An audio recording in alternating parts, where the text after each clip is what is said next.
수능 완성 7강 보겠습니다. 첫 번째 문제 같이 볼게요. 이 문제 왜 갖고 왔냐면요. 어려운 얘기가 아닌데, 자, 우리나라를 서에서 동으로 통과하고 있는 어느 태풍의 남북방향 물리랑 분포를 나타낸 것이다. 이 문제 좀 재밌는 게, 자, 태풍이라는 게 표현을 잘 못하네요. 자, 서에서 동으로 이동한다라고 했을 때, 태풍이 서에서 동으로 이동할 때 남북방향 물리랑 분포를 나타낸 것이다라고 하고, 지금 이 그래프를 보면 북쪽 남쪽이 써져 있는데, 북쪽 남쪽이 써져 있지 않아도 우리가 방향을 찾을 수가 있어야 됩니다. 무슨 말이냐? 자, 태풍이 서에서 동쪽으로 진로가 존재한다면, 이쪽으로 존재한다면 태풍 진로의 오른쪽인 남쪽이 바로 위험 반원, 북쪽이 안전 반원이 될 겁니다. 따라서 위험 반원의 특징은 풍속이 세다는 거죠. 그래서 보시면 지금 풍속 그래프가 나와 있는데, 자, 풍속과 기압 찾아야 되는데, 기압은 꾸준히 낮아졌다가 태풍의 눈쪽에서 제일 낮고 점점 높아지는 B가 당연히 기압, A가 풍속이 될 텐데요. 풍속 그래프를 보시면 여기 쪽에서 더 풍속이 센 걸 볼 수가 있습니다. 따라서 이쪽이 남쪽이 돼야 돼요. 지금 이 자료에서는 주어졌지만 안 주어질 수도 있는 거잖아요. 혹은 뭐 그래프를 반대로 주고 남쪽 북쪽을 헷갈리게 할 수도 있고, 여러분들이 보고 판단하실 수 있어야 됩니다. 얘는 좀 정보를 많이 준 문제라는 얘기예요. 그래서 뭐 서에서 동으로 통과할 때 뭐 남쪽 북쪽을 찾는다는 건, 뭐 남에서 북쪽으로 이동할 때 혹은 북에서 남쪽으로 이동할 때, 북에서 남쪽은 조금 어렵겠죠. 그래서 남쪽은 남반구가 되니까 여러분들이 생각하실 게 좀 어려울 것 같고, 뭐 남쪽에서 북쪽으로 이동할 때도 마찬가지로 동쪽이 위험반원, 서쪽이 안전반원이니까 그 태풍의 눈 근처에, 벽 근처에 풍속을 보고 방위를 찾을 수 있어야 된다는 얘기입니다. 그래서 기억 P지점은 안전반원 맞고, 니은 A는 풍속, B는 기압 맞고요. 디귿 태풍의 눈에는 상승 기류가 아니라 약한 하강 기류가 발달합니다. 정답은 3번이 돼요. 문제 자체는 어려운 게 아닌데, 이 그래프에서 태풍의 풍속을 가지고 우리가 방위를 찾을 수가 있겠구나라는 걸 생각하면 좋겠어서 가져와 봤습니다. 다음 이 문제는 이제 작년 6월 모의고사에서 태풍이 살짝 어렵게 나왔을 때 그거랑 유사한 느낌으로 문제를 낸 거죠. 가 그래프가 그런데요. 나 그래프가 좀 재밌더라고요. 이거는 거의 전공 서적에 나오는 태풍의 높이에 따른 풍속 분포 그래프가 이제 수능 완성에도 등장하기 시작했는데, 여러분들 이런 문제를 볼 때 이제 해석을 잘 하셔야 됩니다. 자, 여기 보시면 방위가 잘 나와 있어요. 남쪽이 어디고 북쪽이 어딘지. 사실 방위를 보고 얘기를 해야 되는데, 대부분 이 문제는 방위를 이렇게 줄 겁니다. 이걸 뒤집어서 낸다는 거는 좀 너무 억지를 부리지 않나 싶어요. 하지만 문제가 어떻게 나올지 모르니까 방위는 보고 생각해야겠죠. 이렇게 4자가 나와 있는 게 방위가 바뀌지 않은 상태입니다. 우리가 알고 있는 동서남북 그 배치란 얘기고요. 지금 보시면 여기 이쪽이 눈인 것처럼 보이는데, 동쪽이 풍속이 확실히 빠른 걸 알 수가 있습니다. 이건 무슨 말이냐면 동쪽이 위험반원에 해당한다는 거고, 그렇다는 건 태풍이 지금 북쪽으로 이동하고 있다는 겁니다. 북동쪽으로 이동하고 있다고는 볼 수가 없죠. 북쪽으로 이동하고 있으니까 동쪽에 위험반원이 형성될 거예요. 니은 상층의 바깥쪽에서는 바람이 시계 방향으로 회전하고 있다. 지금 보시면 플러스가 시계 반대 방향, 마이너스가 시계 방향이라 써 있는데, 지금 보면 이쪽에는 당연히 시계 반대 방향으로 바람이 불어 들어오는데, 여기 마이너스 8m/s라고 써 있는 점선이 보이죠? 점선이 이렇게 위에 잘려 있겠죠. 상층의 바깥쪽, 요쪽에, 자, 여기 그냥 상층의 바깥쪽을 여기라고 생각해도 여기에 이미 마이너스 풍속, 즉 시계 방향의 풍속이 보입니다. 그래서 상층의 바깥쪽에서는 바람이 시계 방향으로 회전하고 있다. 맞아요. 이 선지는 작년 6월에 나왔기 때문에 여러분들이 기출 공부를 열심히 하셨다면 상층의 바깥쪽에서는 바람이 시계 방향으로 불어 나간다는 걸 당연히 알고 계셔야 됩니다. 근데 얘는 이제 그래프를 이용해서 문제를 풀 수가 있는 거죠. 디귿 고도 6km. 자, 볼게요. 6km에서 반경 100km 안쪽은 여기죠.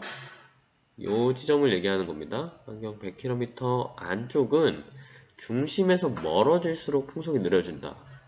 아닌데요? 그래프를 보시면 이 숫자 점점 이쪽에 갈수록 커지죠. 중심에서 멀어질수록 풍속이 빨라지는 걸 볼 수가 있습니다. 정답이 2번이 됩니다. 세 번째 문제. 그림가는 우리나라를 통과하는 태풍의 시간에 따른 중심 위치. 나는 이 태풍에 GPS가 부착된 풍선을 띄워 태풍이 이동한 경로를 태풍 중심을 기준으로 동서남북 평면에 투영하여 나타낸 것이다. 와우. 어렵죠? 무슨 말이지? 갑자기 무슨 풍선을 띄웠지? 이런 생각이 들게 되는데요. 자, T1 일대의 풍선의 고도는 T3 일대보다 낮다. 보겠습니다. 여기서 띄웠을 때 풍선이 시계 반대 방향으로 불어 들어가다가 T2를 지나서 태풍의 눈에 들어오면서 이제 갑자기 풍향이 반대로 시계 방향으로 변하기 시작하면서 T3가 여기입니다. 자, 아까 제가 시계의 방향으로 불어 나간다는 거는 상층이라고 얘기를 했었죠. 그래서 T3가 상층이에요. T1은 아직 반시계로 들어가는 거니까 상층이 아닌 거죠. T1일 때 고도는 T3일 때보다 낮다. 맞습니다. 이해 볼게요. T1과 T2일 때 고도가 같다면 수평 방향의 이동 속도는 T1일 때가 T2일 때보다 빠르다. 자, T1일 때와 T2일 때의 수평 방향의 이동 속도를 물어보고 있습니다. T1일 때 불어 들어오고 T2일 때도 불어 들어오고 있는데, 자, 태풍의 눈 경계에 점점 접근할수록 풍속이 빨라지는 걸 우리가 알 수가 있어요. 그래서 이때 수평 방향의 이동 속도는 T1일 때보다 T2일 때가 더 빠를 수밖에 없죠. 태풍의 눈 경계가 더 가까우니까. 니은은 틀렸고요. 디귿. 풍선은 띄운 지역보다 북서쪽 지역에서 발견되었다. 자, 이거 좀 주의하셔야 됩니다. 정말 아무 생각 없이 풀면 여기서 띄웠고 여기서 발견했으니까 북서쪽에서 발견했구나 라는 얘기가 되는데, 그게 아니라 이 나아 그래프는요, 중심이 태풍이에요. 태풍 중심을 기준으로 풍선의 위치를 투영해서 나타낸 거예요. 무슨 말이냐면, 자, 이 태풍이 T1일 땐 여기 있었는데 띄운 시점에서는 태풍이 한 이쯤에 있었겠죠. 그럼 이 태풍이 여기 있을 때 태풍보다 동쪽에서 풍선을 띄웠다는 얘기입니다. 예를 들어 풍선을 여기서 띄웠다는 얘기죠. 첫 번째. 자, 여기서 띄웠다는 얘기고, T3가 지금 태풍이 여기 있는데 발견 시점은 T3보다 이후, 그럼 발견 시점은 한 이쯤일 텐데, 이때 풍선은 살짝 북동쪽 한 요 정도에서 발견됐다는 거예요. 이게 풍선. 그러니까 이때가 1번, 이때가 2번이라 했을 때 풍선의 실제 위치는 지도에선 1번과 2번이라는 거죠. 북서쪽이 아니라 북동쪽에서 발견이 된 거죠. 정답은 1번이 됩니다. 무슨 말인지 아시겠나요? 그러니까 여기서 북서쪽이라는 얘기가 아니라 얘는 태풍 중심은 계속 중심부에 되어 있어요. 그러니까 실제 태풍이 이동하는 이상 디귿 선지는 맞을 수가 없습니다. 이거는 비교를 해야 된다는 거죠. 실제 풍선이 원래 어디 있었고 나중에 어디 있는지 점점 그려봐야 된다는 얘기입니다. 정답은 1번이 돼요. 아시겠나요? 자, 이 문제 조금 어려웠습니다. 어떻게 해석하는지, 이게 무슨 의미인지 한번 생각해 보셔야 돼요. 어떻게 문제가 나올 줄 모르니까요. 물론 수능 때는 이렇게 과하게 낼 것 같지는 않으나, 우리가 어떤 문제에서 자료 해석이 어렵게 나올 줄 모르기 때문에 자료 해석은 항상 연습하시는 게 좋습니다.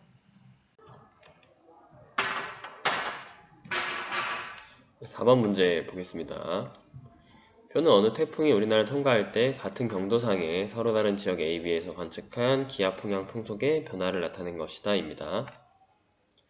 볼게요. 시간이 나와 있고요. 기압 풍향 풍속이 나와 있고 같은 경도라고 했으니까 경도선을 이렇게 그리면 뭐 한쪽이 A, 한쪽이 B겠죠. 이런 식으로 되어 있을 텐데, 태풍이 만약에 태풍이 이렇게 통과를 한다고 치면요. 이 방향으로 통과를 한다고 하면 13일 0시에 북풍, 남풍이 부니까 이쪽이 A, 이쪽이 B 이런 식으로 그림을 그릴 수가 있을 것 같아요. 태풍이 이렇게 있다면 이쪽에서는 동풍 계열, 여긴 동남 계열 이렇게 바람이 불어온 거겠죠. 저기 앞 태풍으로 바람이 불어 들어가니까 이런 식으로 풍향이 나올 겁니다. 이때 A는 위험반원, B는 안전반원에 위치하였다. 태풍의 이동 경로의 오른쪽인 B가 위험반원이니까 기억은 틀렸고요. 두 지역 모두 태풍 중심까지의 거리는 13일 0시가 12일 22시보다 가깝다라고 하고 있습니다. 13일의 기압이 12일 22시보다 낮기 때문에 태풍이 근접해 왔음을 알 수가 있어요. 따라서 두 지역 모두 태풍 중심까지의 거리는 13일이 더 가깝다. 이게 맞습니다. 이때 13일 한 이쯤 되겠죠. 태풍의 이동 속도와 방향이 일정하다면 태풍의 세력은 12일 22시가 13일 0시보다 약하다. 보시면요. 12일 22시보다 13일 0시가 약하다. 자, 태풍의 이동 속도와 방향이 일정하다. 이런 식으로 이동할 때 12일 22시는 더 이쪽에 있을 텐데 이때 풍속이 더 세고 13일의 풍속이 더 약하기 때문에 이때가 풍속이 세고 이때 풍속이 좀 약해서 태풍의 세력이 12일 22시가 더 세다라는 게 이제 수능 완성 해설에 나와 있는데요. 이 부분에 대해서는 조금 애매한 부분이 있다고 생각합니다. 왜냐하면 태풍의 풍속이라는 거는 우리가 태풍의 풍속 그래프를 보면 이런 식으로 이제 나오거든요.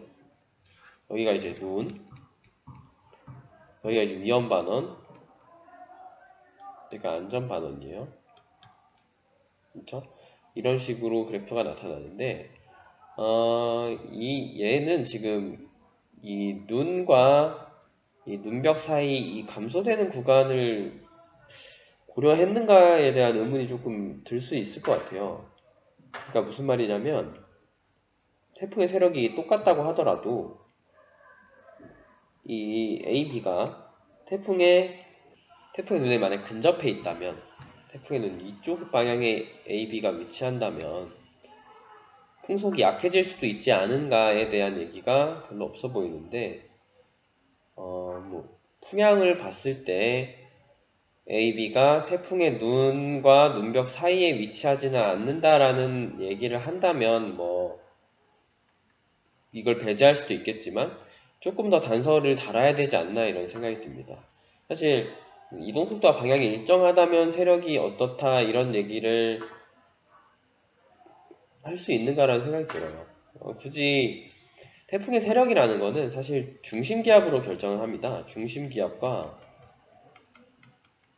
중심풍속이라 하면 안 되고 최대풍속으로 보통 결정을 하게 되는데 지금 이 자료는 A, B라는 두 지역에서의 관측 자료, 기압과 풍향, 풍속의 자료만으로 태풍의 세력을 유추하라는 게 이런 이동속도와 방향이 일정하다는 단서도 붙이고 뭐도 붙이고 해야만 가능하지 않은가 이런 생각이 듭니다. 그래서 태풍의 세력이라는 거는 원래 어떻게 비교해야 되냐면 중심기압과 최대풍속, 중심기압은 낮을수록 최대풍속은 클수록 세력이 강하다라고 분류하는 게 맞습니다.